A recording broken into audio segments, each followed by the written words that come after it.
Om Shanti. Good evening to everyone.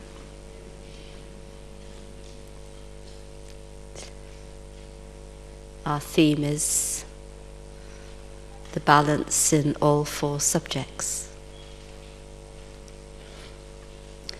And we all know the four subjects: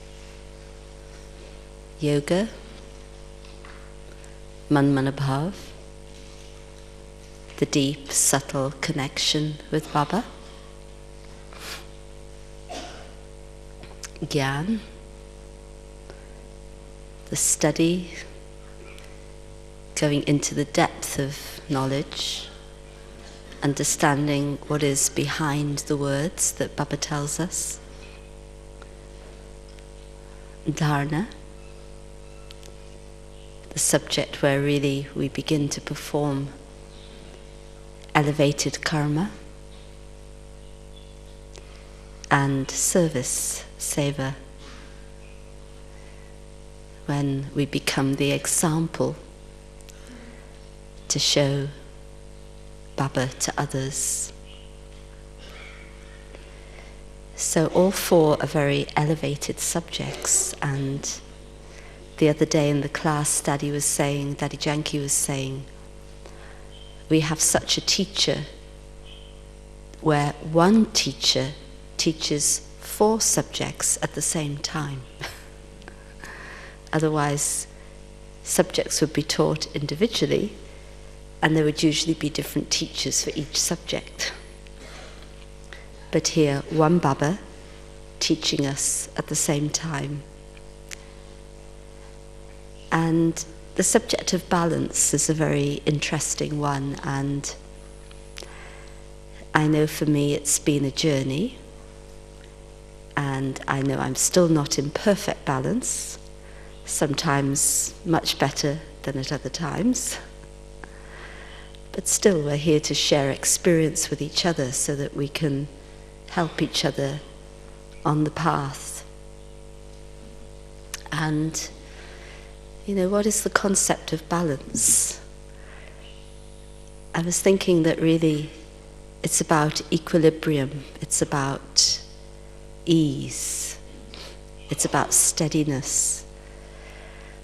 When you see people in a circus on a tightrope, and or on a trapeze, and you see the person who's balancing on that tightrope, the rope is very thin, and the person's foot will be thicker than the rope, actually. And yet they walk along there as if they're walking on the floor, There's just perfect balance, perfect ease. When there really is poise and balance, it seems very, very easy. When you haven't got that balance, you look at the person on the tightrope and you think, oh my goodness, I could never do that. And the person who's on there says, oh, but it's easy, what's the big deal? And on the path of Gyan, on the spiritual path, being in balance, in my experience, is really about coming to that point of equilibrium and ease within yourself. And then you know how to apply the four subjects. When, how, the appropriateness, it seems very obvious because you've been able to take yourself into that more subtle awareness. It takes time, I found, but of course Baba's telling us now little time is left. In fact, in the Sakam release too, over the last little while, Baba's been mentioning that time is less. And then I think it was, I forget who was commenting, that these Murlis are actually the Murlis from 1968. And it was during that time that Baba began to comment on how little time was left. And as Dr. Nirmala, who was reading the Murli here, was mentioning this morning, about the meetings, now we're so used to service meetings all the time. You need to do something, have a meeting. But in Baba's day, they didn't have meetings. Baba said something in the Murli, it was a direction, and you went off and did it. You didn't think about it. What's there to discuss? Just do it.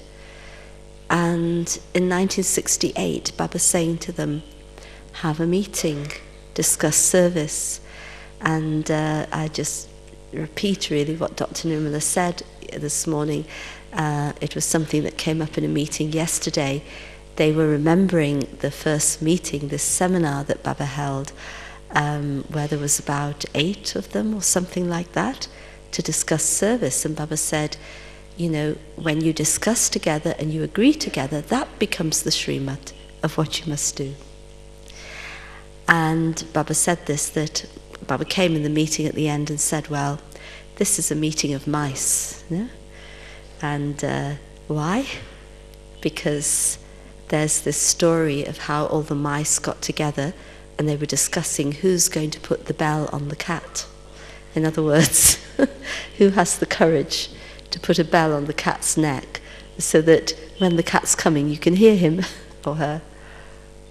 And so, of course, they talked about the plan, but nobody had the courage, none of the mice had the courage to do it. So Baba said, this is like a meeting of mice. You're talking about big plans, but who's going to do it? And you know how Sakar Baba, very direct with everything. But then what was very nice when Baba was meeting that RC group, Baba saying over and over again, Baba is pleased, but see your time is valuable. Are you using your time well? Is there something productive coming out of your time?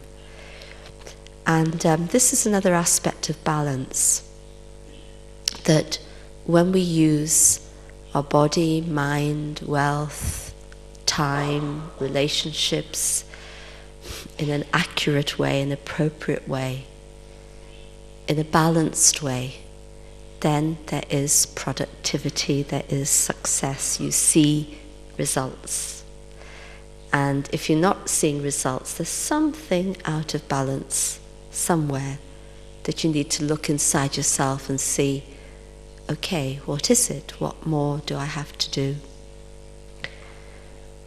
And being in a state of balance of the 4 subjects actually does mean all the 4 subjects at the same time. And I'm interested now how Baba really is merging the first subject and the last subject. I mean, we say last, they're all valid, all powerful. But now Baba giving us the task of Mansa Seva, service through the mind. So there you are in yoga, and that powerful state of yoga where the vibrations of Sakash, of light and might, are coming through the soul and are spreading out into the atmosphere. Baba now very explicitly, actually for some time, indicating to us that this is the most elevated service that you can do. And this is something I know I have to drum into myself a lot, because I'm very used to activity, and many of us are very used to activity. And you get into that mode that you feel you have peace of mind when you've got on top of your work and your tasks. Actually, it should be the other way around, that your peaceful state of mind enables you to do that which you have to do. And I know when I get it that way round, it seems very easy. When it's the other way round, it's a struggle. And something that was emphasized in the meetings that we had, if we are serving, how are we serving? The way in which we serve is through our stage. And I've often before shared this example, you know, if you think about our daddies and then especially Dadiji comes to mind. And Dadiji, I think, who here didn't meet Dadiji, Daddy Prakash Muni? It's a few of you. Oh, quite a few. But you would have heard so much about her, so much. And she, when you hear about her, or when I think about her, what sticks in my mind? Do I think, oh, there she was, head of a worldwide organization, doing all this administration and da-da-da-da. But what do I think about when I think about her? I think about her qualities, right? Think about her love, the respect she gave everyone, the power of her presence. Very, very, very special. And it's because constantly she was in that state of balance. And so what you remember of her is, or are, the qualities that she was showing in her powerful stage. You remember the being, the person. And at the end of the day, it's fine, when you go to Dharamraj, I remember early on in Gyan, somebody said to me, an elderly gentleman who then left the body a few years later, but he said to me, oh, when I go through Dharamraj, I just want to wave from a distance. And I like that, it's always stuck in my mind. But when we face that final time, which is coming, is Baba going to say, okay, now let's see, how many lectures did you give? 1, 2, 3, 4, 50, 80? How many classes? How many places? Baba's not going to be interested in any of that. How many skills? Yes, we use all this for service and create our fortune, but Baba will want to see, have we passed that final paper of a second? And that's why Baba is giving us or talking to us about this and giving us the practice of the point in a second. And I know, again, when I practice this, it makes you very free. It makes you free to serve in an elevated way. And it's interesting that Baba particularly wanted us to practice being the point in the midst of activity. Because it's in the midst of activity that test will come. I think you all heard that there was an earthquake in Christchurch in New Zealand, and I was just looking at the photographs a little earlier on the news website. A lot of devastation of the city. Nobody expected it. No warning. So any moment, anything, who knows? Who knows? So that practice, as I say, talking to myself very much, that practice, Baba giving us in advance, so that in a sense, you're practicing that final exam in advance. In other exams, you don't know what the final question's going to be, do you? So you just have to learn everything and hope it comes up. Here we know the final question. And so we know what we have to do, and we practice it from now. And this whole thing of rehearsal is a very beautiful thing, because if you rehearse something well, when you come to do it at the time, you'll do it without thinking, you'll do it with ease, you'll do it with that state of equilibrium and balance. You won't be trying to catch things, and think of things and remember things. It'll be a flow. When the 4 subjects are in balance, then there's a flow. Everything is easy, nothing is difficult. And even if those situations come to you that can throw you into upheaval, the strength of that practice will prevent that. I've watched myself become more and more stronger and stronger inside. And I see things that today, I see the tests coming to me. I see maybe the subtle feelings coming. And I know that in the same situation a few years back, I would have gone into a state of upheaval and maybe got very upset because of what somebody said, or waste thoughts about someone, or waste thoughts about a situation, getting sensitive or hurt or whatever. And then I see today that still there can be a little, some things just don't touch me at all. It's okay, it's fine. Hardly notice it, and you think, oh, it's interesting.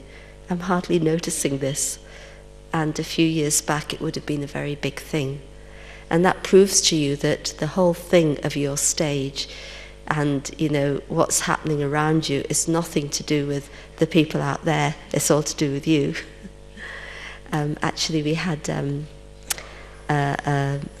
sorry, I just finished this one thing. And then, you know, there are other things where I see the subtle feelings come, but I recognize them, so I know how to turn it around so that I'm not overtaken by it, because I know what I have to do. I can't dictate what anybody else has to do, but I know what I have to do. And in the, I think it was the CC meeting, Centre Coordinators meeting, there was a very good, there was several discussion groups, and I was in the discussion group on very interesting topic, from suppression to rebellion to spiritual mastery. It's an interesting topic, isn't it? How many of you have experienced that? A bit shy to put your hands up, I think. And, you know, I was sharing how, people were sharing very openly, but our whole focus of the discussion was, you know, that really nobody can suppress you. It's your own sanskara of what you do to yourself that puts you in that situation. And, you know, if you go inside and really create your inner stage and develop that inner strength and develop that subtle connection with Baba, then nobody can have a hold over you, because what's suppression? Somebody else is able to change your thoughts and feelings. That's suppression. Now, why should I allow that to happen? What did Baba tell us? Manjit Jagatjit. Conquer the mind, conquer the world. It's this subtle understanding that Baba's talking about. Nobody or nothing should have the power over me to change my condition internally. I have to be that strong in my stage. Otherwise, I'm not going to pass that test in the final moments. And so, coming out of suppression, and I know it's happened to me, it happens to many of us, I'm sure, you kind of start finding your voice a bit. And so you want to, can get a little aggressive, you know, because you want to then make sure that you're heard. And then you realize, well, that doesn't help me either. And then you get into a stage of balance where you feel that ease within yourself, and you're coming to that point of spiritual maturity. But you have to do it. Nobody else, can walk that path for you. Only you. Others can help you, others can share their experience, but ultimately you have to do it for yourself. And when you have that realization that it is totally in my hands, then you feel the sense of freedom. Otherwise you can't feel free. There is always something that's waiting to put you down. And something that I was sharing with Daddy, that I realized that every test that comes to us is a test to create or to help us develop a more subtle connection with Baba. Daddy was sharing the test that Baba put her through, and how Baba used to test her a lot. And in fact, I asked Daddy, were you the main one? Did anybody else get tested like you, or was it just you? And she said, it was me. Baba used to test me more than anybody else. And she shared, I think you've heard this story, but she was sharing it a few nights back, where she was sick. She'd had a bad attack of asthma. She was sick in the room where there were 2 or 3 patients. Baba went to the other 2 patients, and Baba didn't even look at Daddy and left the room. Imagine. I don't know how I'd feel. Well, maybe now I'd learn. And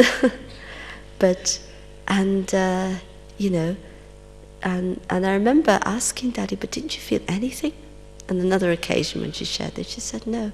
And she said at that time, and that's right, then she said, Dada Vishwaratan, who used to also help, as a sort of nurse, he said to Baba, should I give Janki an injection to help her sleep? And Baba said, no, not necessary.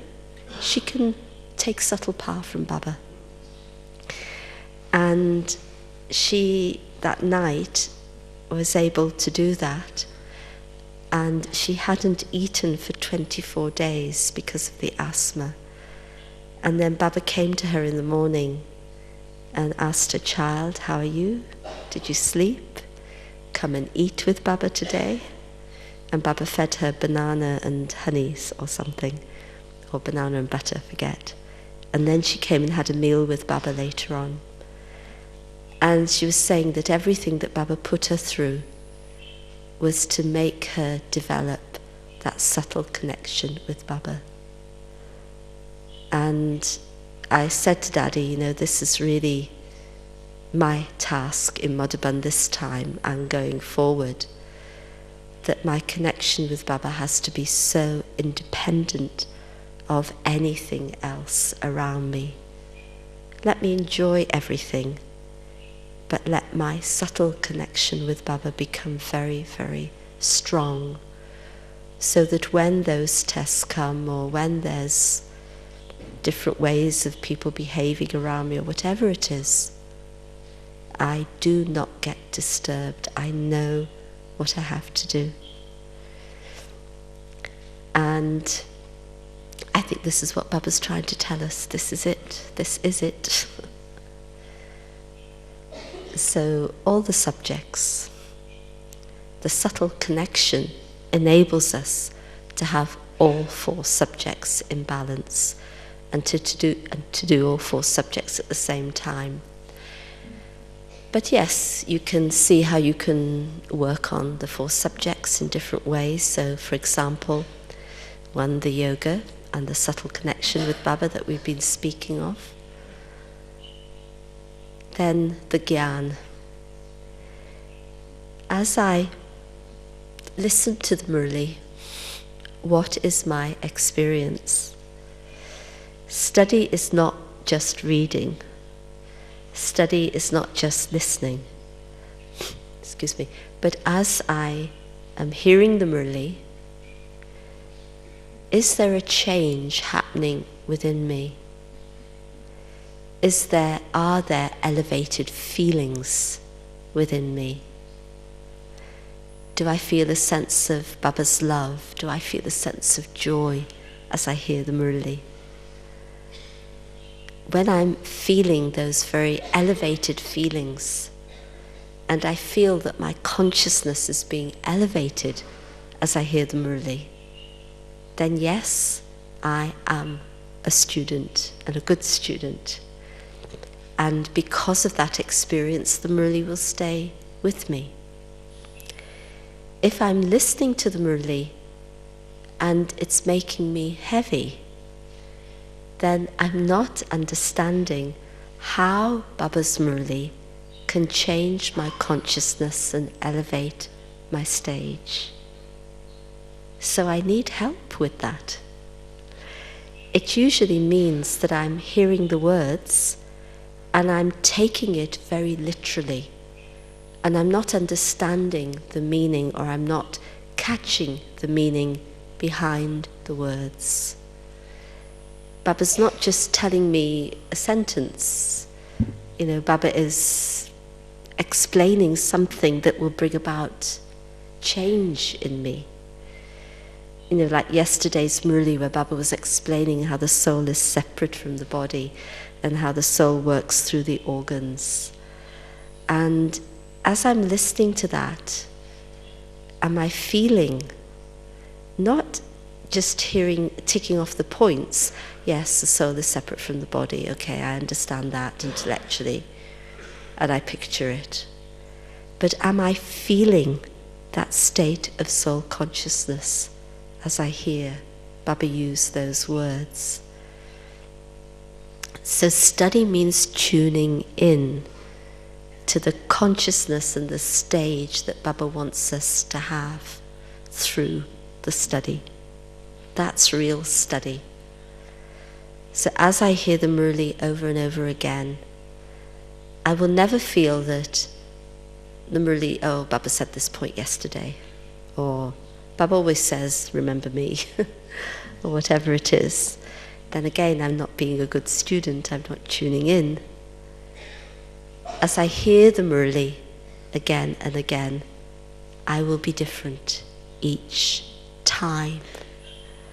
And I'll feel that sense of joy that I'm able to transform myself through hearing those elevated versions. This is the study. The study is a joyful study. It's a happy study. It's not a serious study. It's interesting, if you hear Sakar Baba's voice, you hear the tape, you'll hear how the Murli is a conversation with the children. And Baba, although they can't, they've edited those bits out, but every other sentence Baba will be saying, Hana bache, yes children, yes children, So, of course, you can't really read it with yes children, every other line, so... But if you hear the tape, isn't that right, children? Isn't that so, children? It's a conversation the whole time.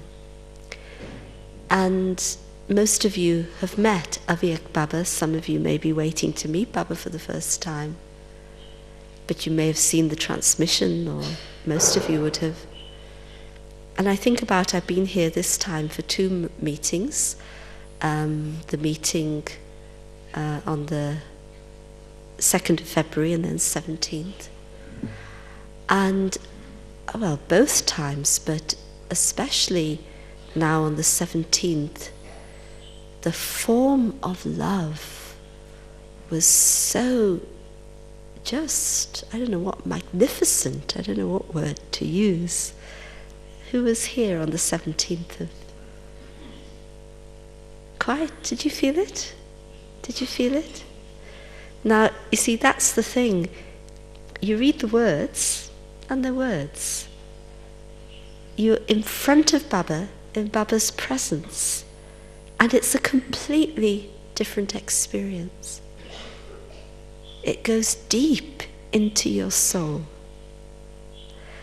And so, even when we read the words, the study means I'm present in front of Baba at that moment.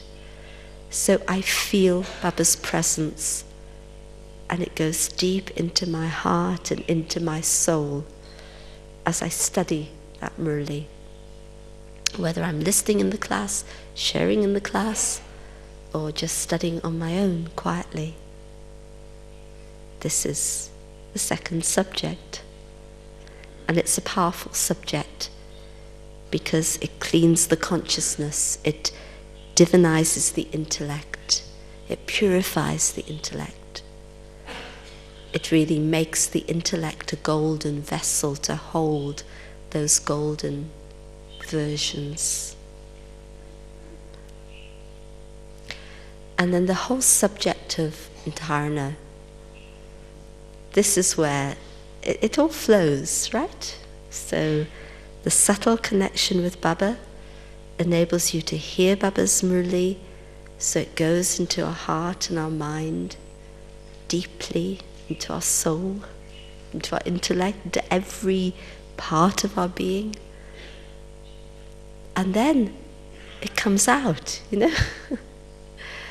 It's like it's going to get expressed, you know. If somebody, I know this might be a strange example, but if somebody eats garlic, you can smell it, you know, right half across the room, right? Especially in a Brahmin gathering, if somebody comes and sits there. Because it comes out of the pores of the person, out of the skin. If you've really gone into the depth and Baba's Murli has penetrated your heart and your soul, then you'll smell it. In the sense of those virtues will naturally begin to be expressed as you, the soul, perform action through your senses. It becomes a natural flow. But it is important, and Baba had pointed this out to us, yes, on the 2nd of Feb, how to work on our sanskaras. Take a sanskar that you wish to imbibe. Focus on it the whole day. Think about it. Grind it into yourself. And then see at the end of the day to what extent, to what percentage have I been able to achieve that and make it natural for myself. Because the whole season, Baba's one theme is the transformation of sanskaras, right? One way or the other, this is what Baba's talking to us about. And this is what dharana is. The deep, permanent, please, permanent transformation of sanskaras. And so yes, there are times when I know there's a certain thing I have to change. And that sanskara is stubborn in me. Whether it's my ego, whether it's my greed, whether it's my sensitivity, whether it's my bossiness, whether it's my taking of sorrow, whatever. I used to have, I could still take sorrow, but I had a very big sanskar of taking sorrow. And, you know, you have to then see two things that have helped me in that, and generally in transforming sanskars. If I understand what it is I have to learn, then I can cope and I can begin to transform my sanskaras. And if I identify what is the antidote, you know, okay, say I'm too sensitive and I take sorrow. So what is the antidote to that? It means, why do I take sorrow? There's only one reason we take sorrow, right? Do you know? What's the one reason? Because others give it? No. They'll keep on giving it anyway. For some people, their religion seems to be to give sorrow, so what are you going to do? The only reason why we take sorrow is because we still have some ego remaining, whether gross or subtle. So what's the antidote to that? Humility. So let me identify what I have to do humility and self-respect are going to remove that sanskar of taking sorrow. So then no matter what's going on, I can still be loving. And I don't cause myself a loss, and I don't avoid any situation. I have the strength to face. Because dharana is also, of course, about applying all the 8 powers. And you know, once you have more inner strength, the other thing that happens, which is good, is that you stop being so critical. You don't see, even if you see the things around you, you understand that that soul is also in pain or whatever. You have an understanding of where they're coming from. You're not so self-centered. You know, when we're in sorrow, we're very self-centered. We're indulging in sorrow. We're quite selfish, actually. But when we are able to come out of that, we then begin to recognize what another person is going through. So we can actually then do something to serve that soul, to give to that soul.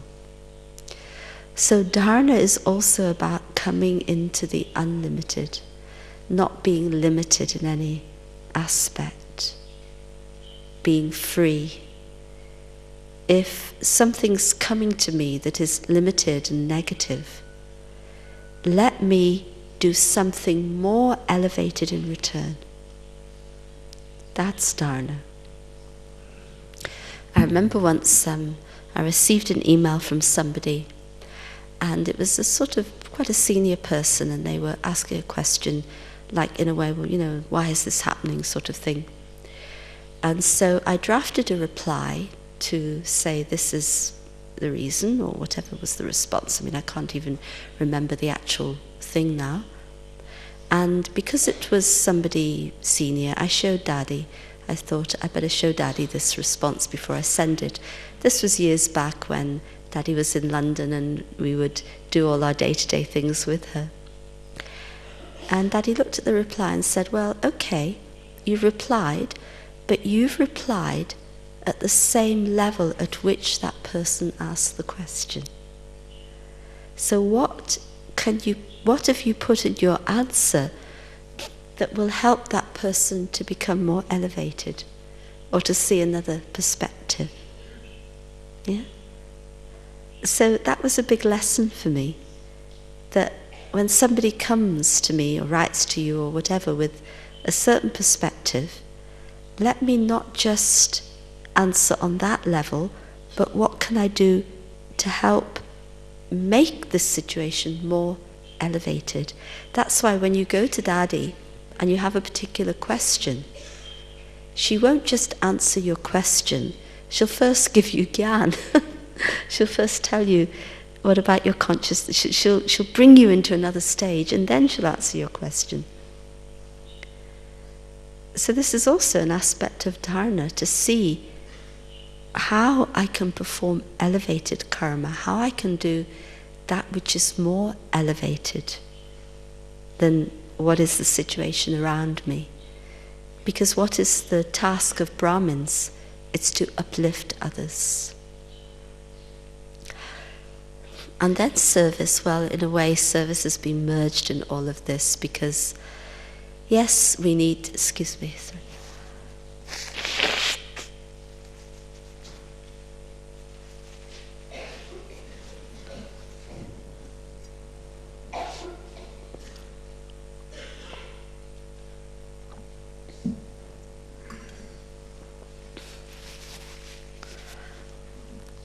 Yes, we need to attend to our responsibilities in service, and we need to be very accurate. In service, you, especially if you're living in the center or you're really, dedicated in that way, even if you're not living in the center, then, you can't think of yourself. Yes, think of yourself in terms of your own stage, but your own needs, your own time, your own privacy, you kind of have to do a little bit of sacrifice of all of that.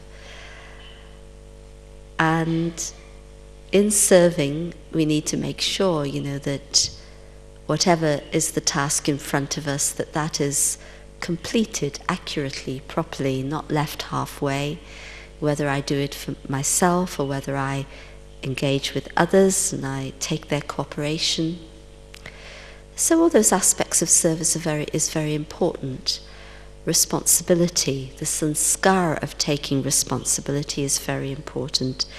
And that sanskar makes me trustworthy, and the seniors will have that trust and faith in me, and they'll give me more responsibility.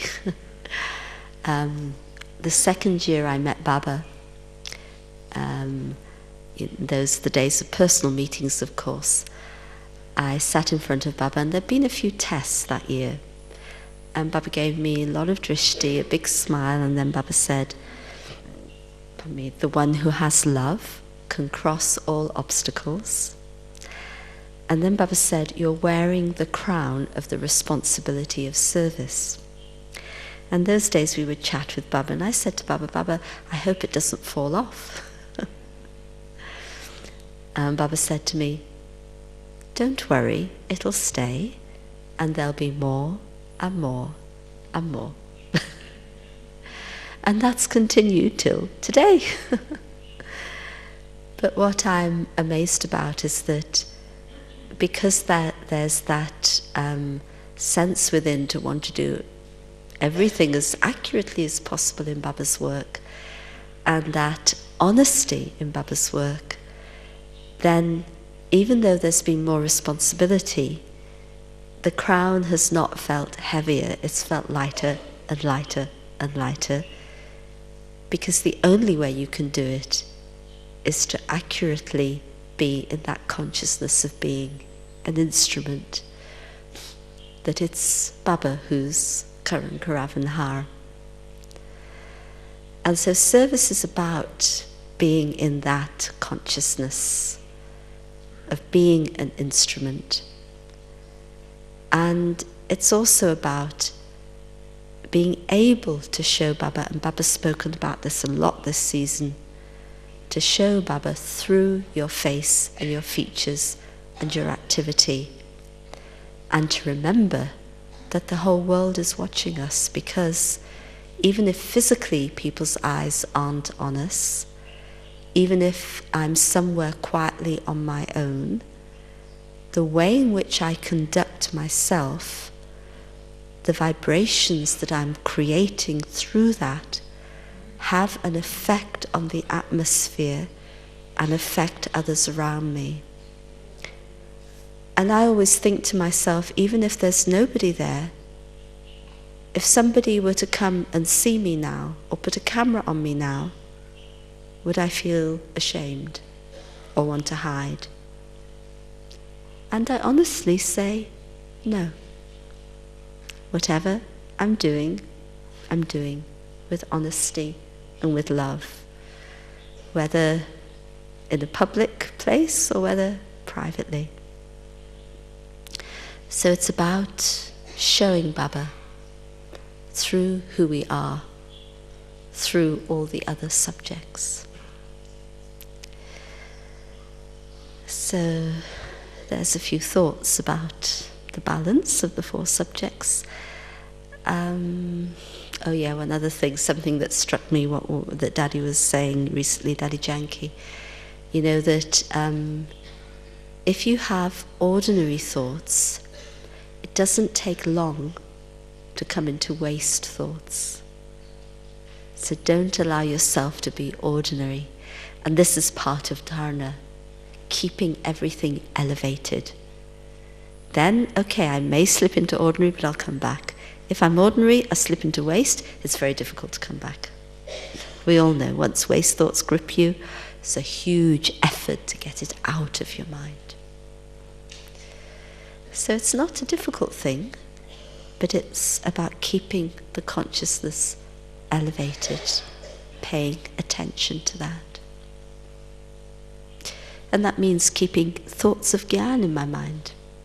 Powerful thoughts, good thoughts, elevated thoughts. Okay, just wanted to keep a little time if there are any questions or comments, anything anyone wants to share.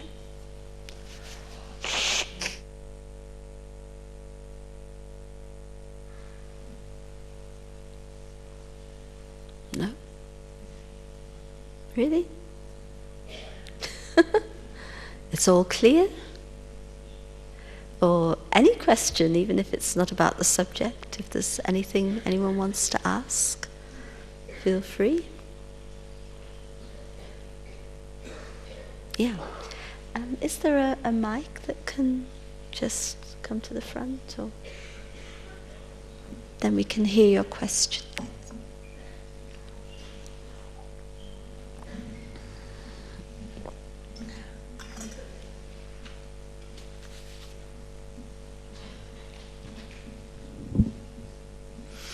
Do you want to just come to the front?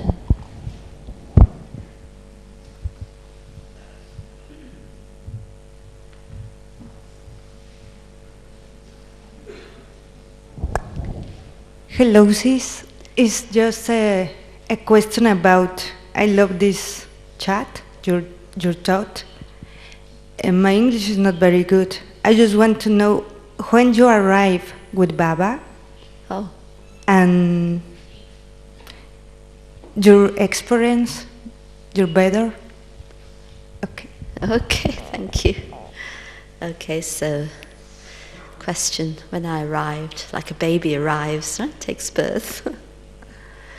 I came to Baba in 1976, which is nearly 36 years ago.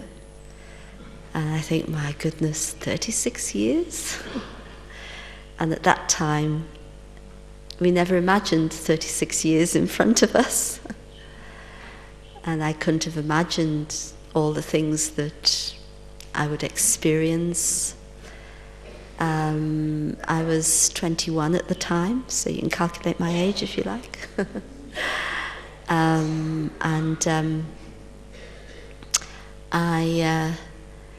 was with my husband. I was married, and Brother David, many of you know David. So we were on holiday in Scotland, and we saw an exhibition, and we met Sister Sudesh.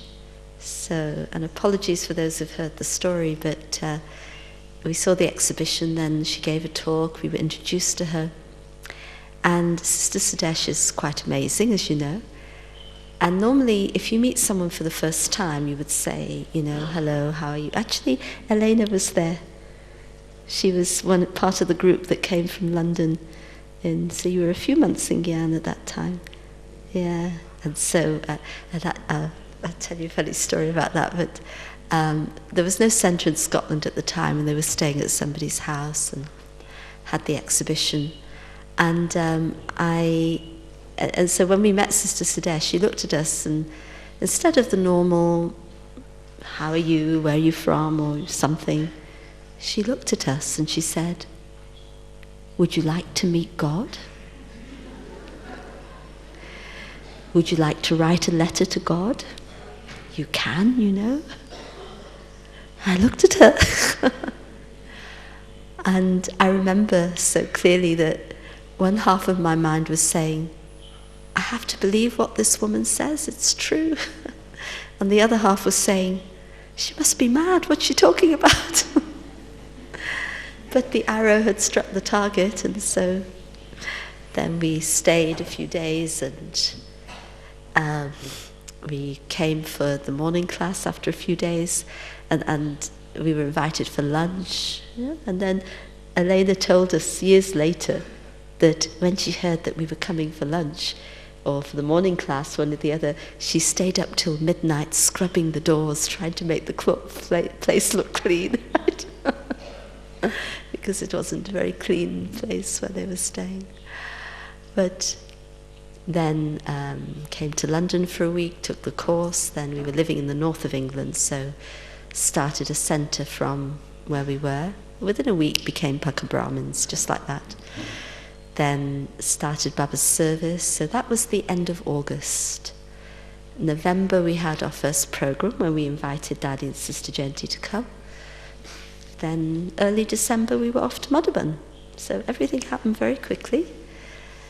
And meeting with Baba, and just amazing. And then 78, I actually then went to live with Sister Sudesh in Edinburgh when there was a centre then established there. So that was my training to live in a centre, and 3 months I stayed with her. Then about 18 months I was in Edinburgh off and on, then in the north, and then 82, Daddy invited me to come to London for 6 weeks. And those 6 weeks have become 29 years. So be aware when you're invited somewhere for 6 weeks. And so that was to help look after Baba's office. And that was in 1982. And I really had no skills to do administration or anything. I'd learned one summer as a teenager how to type. That was the only skill I had. And I didn't know when I'd use it, but it became very useful. But so it was quite a trial the first 3 years, because I didn't really have much self-confidence. I was so concerned to do everything right. I was so scared that if I made too many mistakes, Daddy would send me away. Of course, she wouldn't, but at that time, your own insecurity. And I learned, I really, really worked hard, educated myself. I learned. And I also told myself, when I first went to London, I ground into myself this sanskar that, I must have humility, I mustn't be bossy to anyone, I must give everyone respect, and I used to tell myself that about 100 times a day, really, to really, really make sure. And that stood me in good stead, really, till today. So, whenever you make effort on a sanskar very deeply, then it becomes very natural, becomes automatic. I'm not saying I'm perfect, and I haven't got ego, of course I have, but so, that was it. And then London, then many opportunities, and getting more and more involved in UK service, programs, international projects, But all the time, Daddy's training. First, fix your stage. Without that, nothing's going to work. And she worked hard on me. I think I've given her a hard time. So, that's it. Here I am. Yeah. Do you want to come to the mic?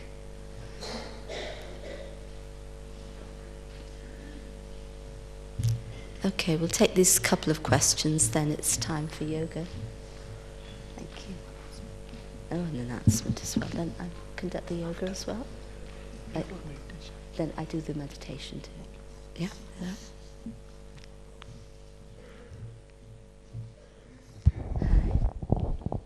Hello. Hello. The sanskar that I have, I've been working on for some time, and it's when it's rejection, and it's more to do with feelings of inferiority. So which is like you can kind of overcompensate by meeting other people's needs and becoming a people pleaser. So due to that, I have a disagreement with the fact where the selfishness comes into the sanskar, because sometimes I'm not giving myself enough. I'm giving too much to other people because I'm overvaluing other people instead of valuing myself. So it's the actual opposite of selfishness. It's more to do with feelings of inferiority, which is a lack of self-respect, which is like I get when I get rejection and stuff like that. So the sanskar is to do with fear rather than selfishness. That's what I wanted to say. No, I understand, and I've had that experience very much. And actually, it's not actually divorced from selfishness. If you trace the root of it. If I have ego takes one of two forms. Either superiority or inferiority, right? It can go either way, and it's to do with my ego. When I have feelings of inferiority, then I'm always looking at others. There's a subtle comparison that happens. I know this for myself. And yes, I've definitely been a people pleaser and still do that sometimes and then catch myself. And I used to want to fix everybody's problems. And Daddy used to tell me, you've got too much mercy. And she would just see that, like you, I would be giving, and not taking care of my own stage. And so it seems like you're being selfless, but you're actually wanting the recognition from what you're doing to enable you to have a sense of yourself. Do you see what I mean? You want to please someone so that you can feel a sense of being somebody or being... I'm not criticizing you, I mean, I've been through that definitely. It gives you a sense of yourself. It gives you a sense that, well, I'm okay. So it's a dependency. And where there's a dependency, there is some selfishness. It's not altruistic. Do you see the connection? You don't see the connection? Okay, let me try another way. If I'm feeling inferior, like I feel I'm not good enough, or I'm not worthy, and I would guess quite readily that there probably isn't a single person in this room who has not been through those feelings. Am I right? Including me, definitely. So when I feel that I'm not worthy, or I have that feeling of a lack of self-respect, what I need to do is to make myself strong inside so that I have self-respect. And that's not being selfish. That's giving yourself, creating your stage so that you can then give to others, but it doesn't matter whether they reciprocate or not. You need to get to that point where you're giving because you have a powerful stage and you have those qualities within from Baba which you can give and you can share. And so that's it. You give. That's what you're meant to do. And in giving, it doesn't drain your energy because you're not giving from yourself. You're taking from Baba, and as an instrument, you're sharing the treasures that Baba has given you. And you continue to do that. So if somebody then says, oh, but I don't like you anyway, it's okay. I continue to give the treasures. That's my duty. My energy doesn't get drained. I don't go down in my stage. And if somebody says to me, oh, you're wonderful, I don't then get dependent on their praise. I'm free. And I remember a phrase Daddy used, and I've often quoted it, that it's a lack of wisdom to think that the one who insults me is my enemy, and the one who praises me is my friend. Is that what my happiness is based on? Right? So, in making myself free, I become free from taking sorrow. I become free from those feelings of unworthiness, and so I can truly be selfless in the way I serve. if I still feel that sense of inferiority, and I give, and I want to please, and I want to give to people, the more I give, if it's not reciprocated, I will experience sorrow. I will take sorrow from that, right? And if it is reciprocated, I'll feel happiness. So I'm actually manipulating the situation to my own ends.